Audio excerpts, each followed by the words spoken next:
Sheba Sunday, yeah, she's coming on. What was that song from? What song is that? What tune was that? Yep, you're right. What you won't do for love, do for love. You know what I'm talking about. Hey, it's Sheba. This is Sheba Sunday. Um, Loved seeing you guys last week.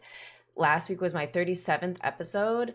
I forgot to say that, like, oh, I just turned 37 actually. So it's interesting that just a week or so later, my next episode is my 37th Sheba Sunday episode. That's like so cool. I'm so proud of myself for doing that. Hello, hello. How has your week been? How's your weekend been? Yeah, let me know how my sound is, but I think it's probably pretty good. Yeah, I've been having a really fun day, um, as I usually do, if I'm completely honest with you. Okay, so let me see. Let me put that right there. Great. I can still see my beautiful face. You can still see me. I can see my notes. All right. What are we talking about today? What came to me this week? Parent privilege is holding us back. Yeah, like what's parent privilege? I don't know. Like it just came to me. But yeah, I saw this thing about how like a lot of the things that we're gonna need to like do as a society, a lot of the changes, a lot of the evolution, a lot of the, play work that we need to do, um, it's gonna be kind of hard to accomplish, largely because like a lot of us have this desire to project a sense of normalcy to our children. Um, and I think this was coming up because the Thanksgiving holiday just came around. Did you guys celebrate? You shouldn't, because as we learned from Wednesday Adams decades ago, it's a colonizer holiday. It's essentially Columbus Day, and like they try to whitewash genocide and settler colonialism and romanticize it. And yeah, it's just a celebration of genocide, babes. And we can't, it's like, I know we try to do the, oh, it's, we're celebrating what we're grateful for and getting together with family. But like, no, guys, like you got to be more honest with ourselves, I believe. So yeah. But yeah, me and Billy had a really fun time though, just getting to be in our own energy, and it was really great. So yeah, so we have this desire though to project a sense of normalcy to our children. We want them to have like the holidays, right? And like the Christmas cards and the Christmas gifts. Uh One of the ways we project that normalcy is to like, I think in America, certainly, like giving our kids a lot of toys, and stuff they don't need, for birthdays. But like also like Christmas, I think is a big one. Certainly was for me growing up. Um, my parents like always did like a big, gave us a bunch of presents and things. And there was a whole kind of like, we came downstairs, we like did the stuff from our stockings. We like, there were gifts that were like under the tree and in like our, I don't know, living room. And then we would like, mom would make us breakfast, and then we would go and have, we would eat that, and then we would, in our playroom, I know we had a playroom, there would be other presents and things. But I'm like really, as I've come to like know myself more, I'm very good at like using what I have. Like I don't need a whole bunch of things. And But I was in a family where like certainly my parents showed love on some level by like giving us gifts and things that like they thought we might like, maybe. But yeah, so my mom, even well into my adulthood, in my 20s, my mom would be like, she would send us, me and my siblings, a group text like, Santa's leaving the station. Like we were supposed to give her our Christmas gift, Christmas list, the things that we wanted, for Christmas. But yeah, I was like, I don't like want anything, but I would feel bad that I didn't want anything. Like it felt ungrateful or wasteful or imprudent to like not at least try to anticipate like, well, maybe I'll want this one day or something. And um or like, if maybe one day I won't have the ability to just like ask for the gift that I want and get it on demand once a year. But yeah, I just that was something that like my parents enjoyed, and I just don't know if we need to do it. And I see kids now, my nieces and things and other children, like they literally are the same way. They don't care. Like, give them gift wrapping paper and they're like, oh, give them a bunch of leaves and they're like, oh my goodness. Like, help them make food with you, or invite them to make food with you. They like love stuff like that. Like, but like all of these toys that we know they're gonna play with for like a little bit and then like not use. um that's something that we're doing, that we're trying to teach them, like this is how you do it, kind of. And I'm just like, guys, I think we have to like just start these new traditions, just like really modeling and embodying our values a little bit better. um but yeah, even to think of like how my parents came to be people like that. So like I had parents who lived either in poverty like my dad, or in kind of lack like my mom. So my dad, of course, lived in poverty, so he like liked a lot of things. He was a bit of a hoarder. Like he collected Barbie dolls and toys and records and comic books. And also would just like hold on to everything, newspapers, CDs. We just like used to have like stacks of all these things piled up at our house growing up. And like we couldn't touch them. Like the Barbie dolls, like I've like never played with a Barbie doll.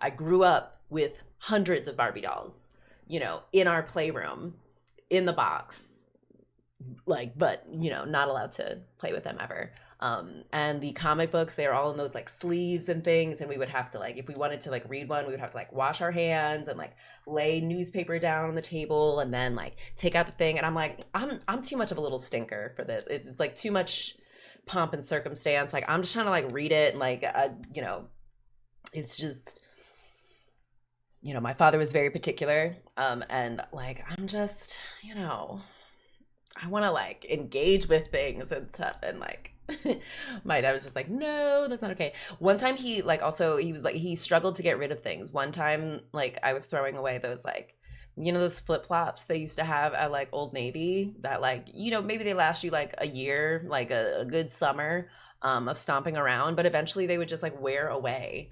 And like the thong part between your toes would like come out and stuff, and just like could, anyway, I tried to throw those away. It was, we were getting rid of stuff, giving throwing it away and or giving it to charity. And like my dad like went into the trash bag and like saw I'd thrown out these flip-flops, and he was like, what are you, like, people could use these are like good shoes, and like shamed me for like not passing along my like terrible, and I was like, ugh. But that's, because he didn't have a lot of stuff. So when he became an adult and was allowed to like choose for himself, he liked a lot of stuff and to buy himself experiences and things like that. But like he did like his little toys and things. And yeah, like my mom was like just raised kind of in lack. Like they like had a much better life than most, Black families of the day. But still a Black family, still like 7 children. She was kind of the oldest three. And so, had an alcoholic mom, a dad who was kind of absent because of the military. Also, he was white, whole nother thing. And yeah, like I think it just kind of, they learned, the dad kind of does as he pleases.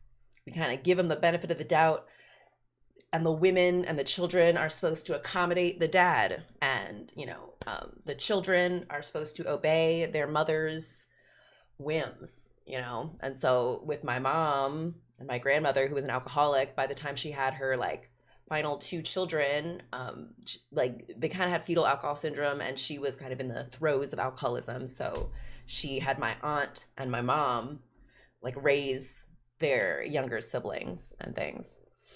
And that's, now we know in 2024, we understand like parentifying children is not good or loving.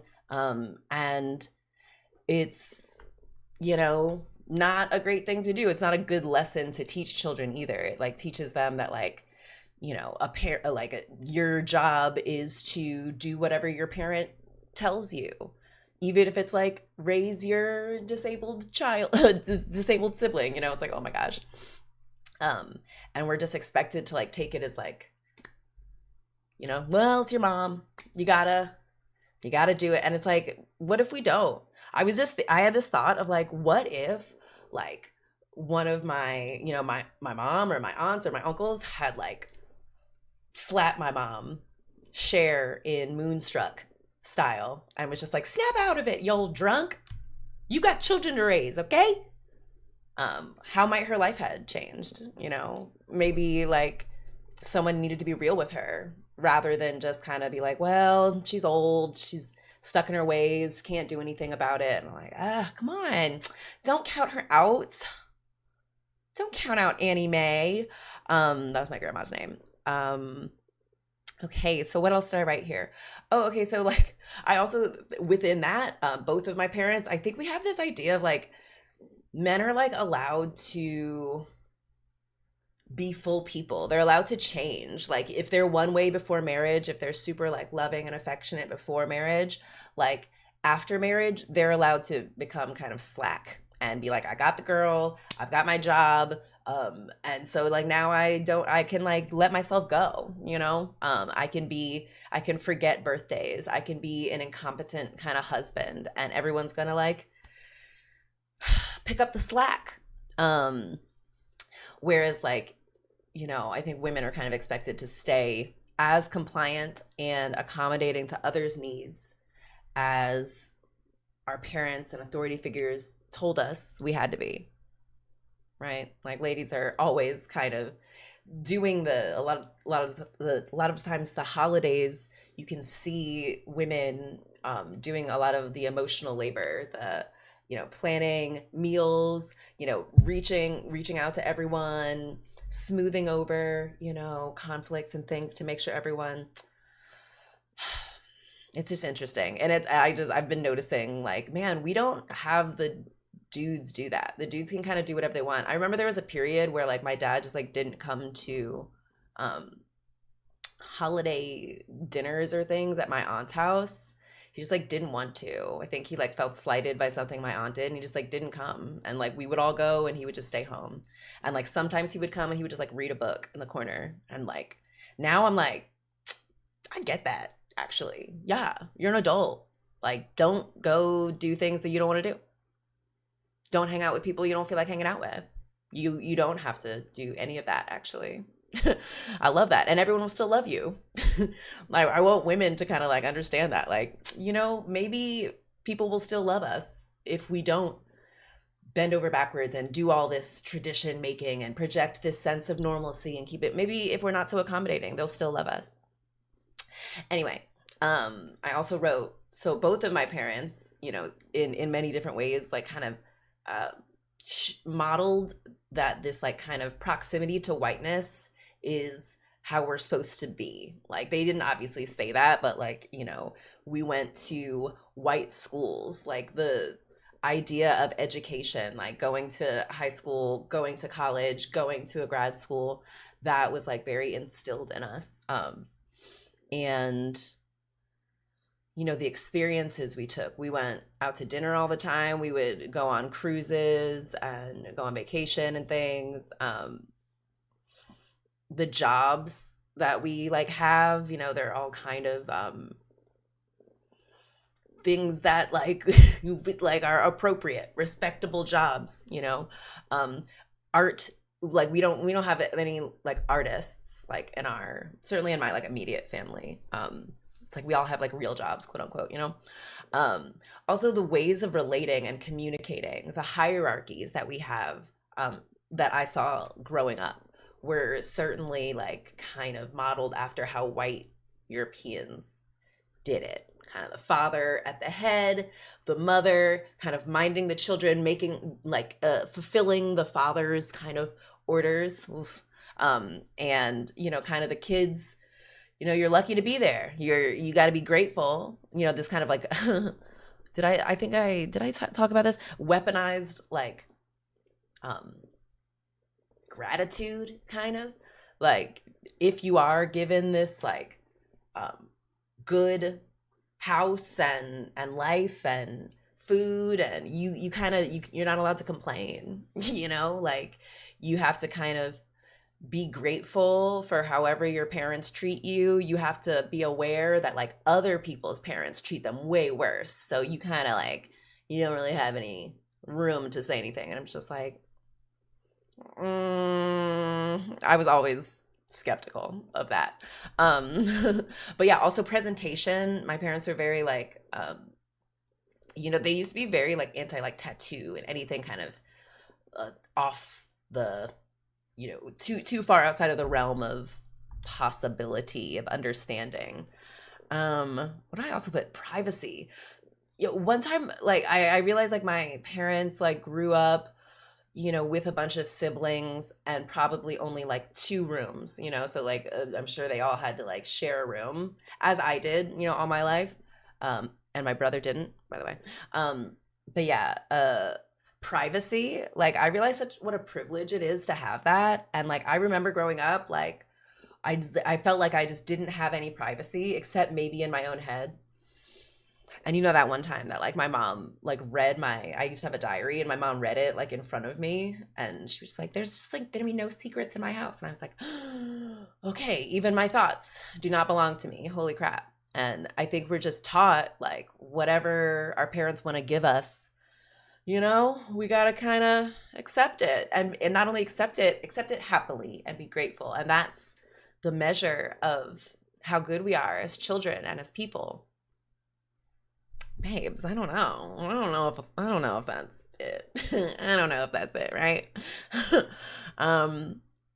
But I might have mentioned this last week, but another thing that's been coming up a lot is the idea of like, energy is extremely contagious. Like other people's like emotional well-being, certainly for me, certainly for Billy, we're both very empathetic people, very sensitive people. We can like, we take on other people's, stuff, and we like understand what they're going through, and we can like feel it, Oh man, we watched Mad Max the other day, and there's like a lot of like, oh, what's her name's like arm comes off and stuff, and like Billy, like I can just like feel Billy like tensing up, and just like, it's hard for us.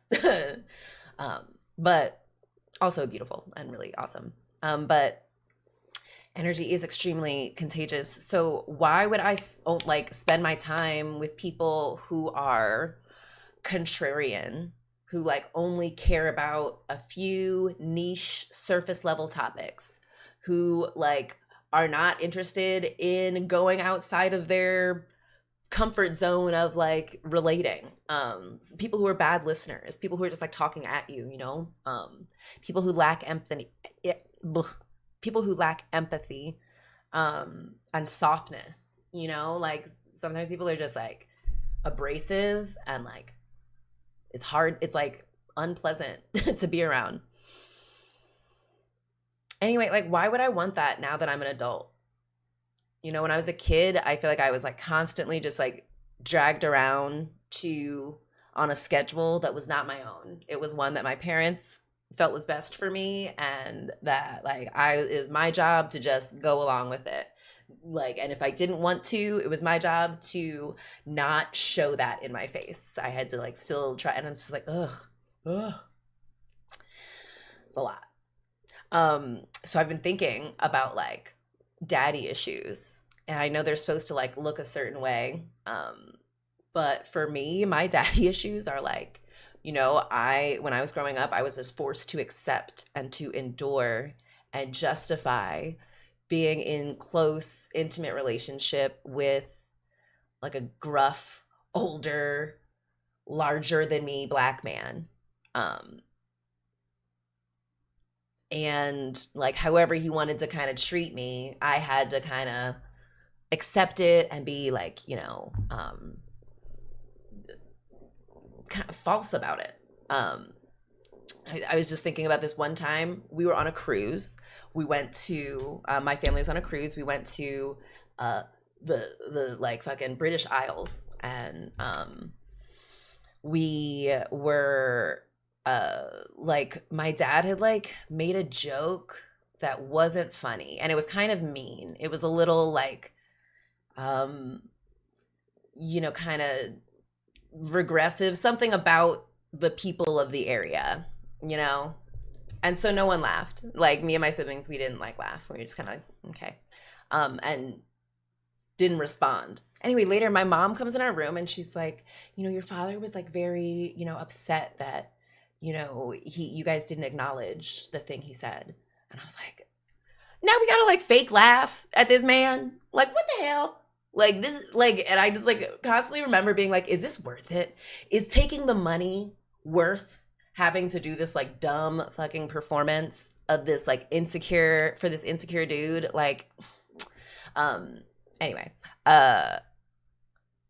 so yeah, like my daddy issues now, I'm triggered by gruff black men who want to, however they act, like they just act and I have to accept it. They're not going to soften their delivery for me. They're not going to go out of their way to make me feel comfortable. How they are with me is how they are with everyone. They're gruff with everyone. And I'm just like, no, if I don't like being in your presence, like I'm not going to do it. Like I deserve people who are going to do the work to be tender and loving and sweet with me. I deserve men in particular. I deserve men who will go out of their way to be soft and gracious and considerate with me, who are going to be attuned to my comfort. And I think certainly like women and certainly black women, maybe we're taught that like that's not going to happen. Best we can do is maybe someone who will tolerate us, who will like, allow us to live in their home as like they get to do whatever they want. And like, it's our job to kind of not bother them too much. And I'm just like, no, I'm a joy to be around. It's a pleasure and a privilege to be around me. So like, I deserve the work. I deserve people who are willing to do the work, to be tender and make sure I have a soft place in their life. Like, I am the one person who they are soft around, and wanting to be in relationship with me makes them want to change, be softer, be someone that I like and feel safe around. That's what I deserve. So yeah, like, what did I write here? Okay, yeah, I want talk to me nice. And this is something I'm saying to myself and for myself. Like, I know we're taught like, and we've probably learned to be really hard on ourselves, to be like, come on, you always drop the ball or whatever. Like, I don't know, whatever your internal monologue might be telling you. But we think it's smart to talk to ourselves like maybe our coaches have talked to us when we were kids, or our parents, it's a very tough love kind of thing. But like, no, I don't need that anymore. I actually realize that I thrive on loving words and treatment and soft, supportive, gracious treatment. So, and it's okay for me to have that be my boundary. And if people are not going to do that for me, cool. I'm not going to show up. I'm not going to be around that. Why would I do that? And like, think about it like, if it was your child, would you really want that child to like go and spend time with people who they don't feel comfortable around? That they don't feel like the people don't like them, that the people are like, ugh, roll their eyes, or like, not going to change in order to make your child feel more comfortable? I think you wouldn't. But I also know that's not true. Actually, a lot of us, normalcy, projecting a sense of normalcy, has looked like putting yourself and your children around people who you and your children are not comfortable around, don't have the same values. But we're kind of taught that we like, just, that's what you got to do. That's what family is. And I'm like, I don't think so, babes. I don't think it is. I don't think family is an accident. I don't think these things are just stuff we don't have any control over and we got to just take what we got and be happy for it. It's not perfect, but it's ours. Like, no. I just see like we've just been like creating these, me and Billy, we have just been creating these really beautiful relationships and moments and experiences and a life. And I think part of that is just being, clear on what we deserve, on what makes us feel uncomfortable, on what we're going to tolerate, on what we want to do, on where we're trying to go. So yeah, stand up for your inner teen, your inner child.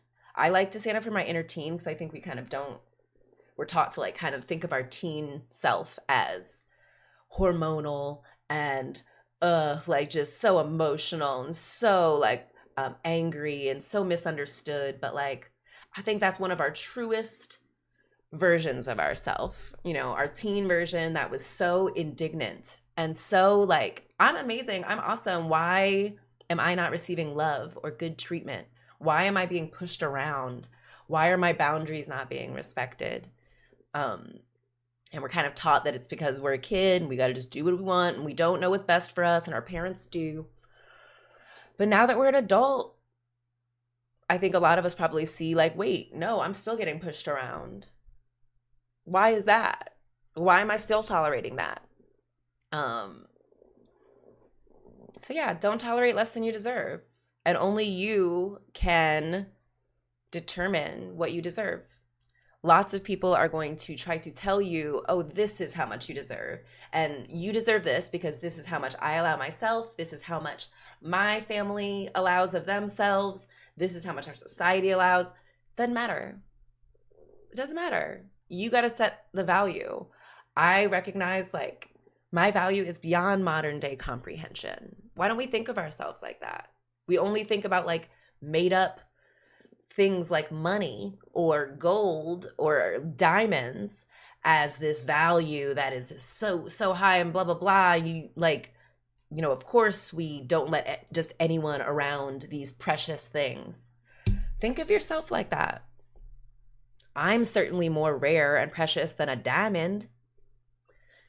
It's certainly less harmful to extract me. I don't know. Let me get off the diamond thing, but yeah, just don't tolerate any less than you deserve, babe. And that is probably unlike how your parents taught you, which is like they were like, no, your family can treat you however they want, and you have to just accept it. You have to have endless grace for them, understand them better than you understand yourself. Their comfort is more important than your own. And like, no, that's not true. And so I recognize like with my own family, like my mom, my dad, they were raised by people who were like not very good at loving. They were like really not kind and they were really gruff. They maybe didn't want their children. They just felt like they had to. So they projected this air of like, y'all are a burden. You've kind of ruined my life in some way. And that's tough for a kid to bear and to deal with and to accept. And yeah, I think our parents are the product of that. And so they're doing the best they could on some level, but also like not good enough. I think they actually have a lot more capability to change and improve, and to treat us better than we've been taught. So yeah, don't tolerate less than you deserve, babe. I don't care who your mama is. You're going to treat me nice. You're going to talk to me nice. You're going to find endless grace for me. As if I were a celebrity or a politician or a white person, if we can get real honest. The like white people in our lives, at our jobs, in our churches, in our organizations who have treated us poorly, I bet we still treat them a lot better than we treat ourselves. So like, let's not do that anymore. Okay. Yeah. All right. That's it. Great. I love you. Bring your forehead up to this camera. Sorry.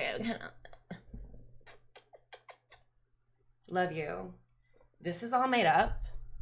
And I think it's our responsibility to make it up different because our parents are not coming to save us. So it's got to be you, babe. You got to come and save you. So let's do it.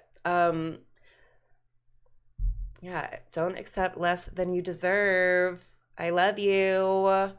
It's all made up. Okay. Oh, love you, BB. All right. Talk to you guys soon. Let me go on this. Do I have an end screen? I think I do. I do have an end of stream. Okay. I'll see ya. Love ya. Bye.